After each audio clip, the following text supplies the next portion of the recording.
Ortigas Center, dito mo makikita ang mga ilang matatagal na building gaya ng Antel Global, IBP Tower at ang Philippine Stock Exchange na tinatawag ngayong Tech5 Tower.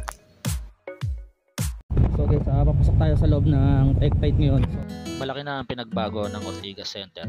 Mas marami ng building ang nadagdag at mga bagong establishmento na talaga naman sadyang naglalakihan. So napakarami ng building rito, no?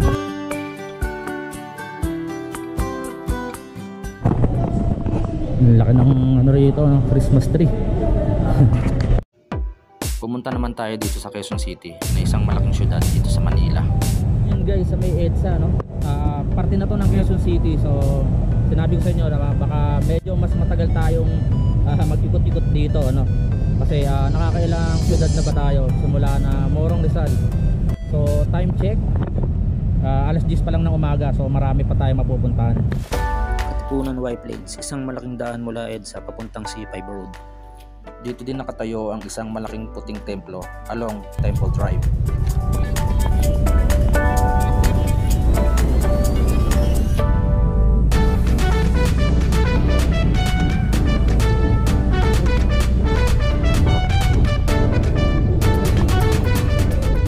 Nandito tayo sa may Katipunan ngayon, no?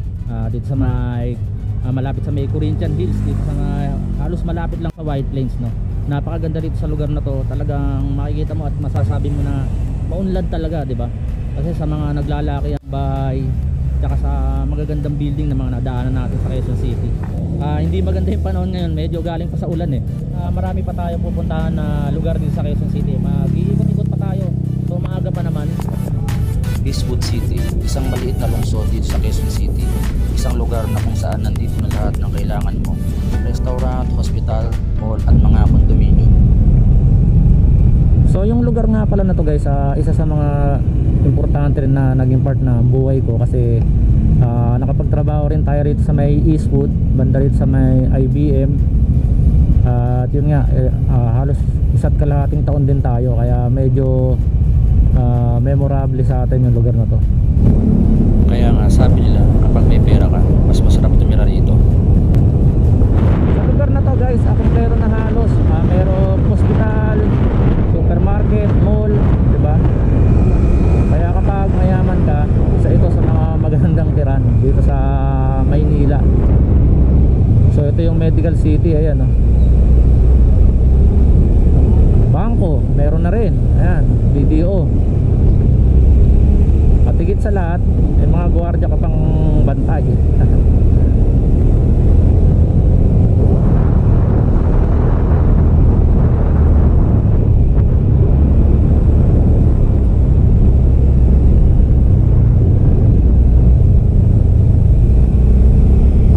So nandito tayo ngayon guys sa may Cubao, no? May pinuntahan tayong kliyente.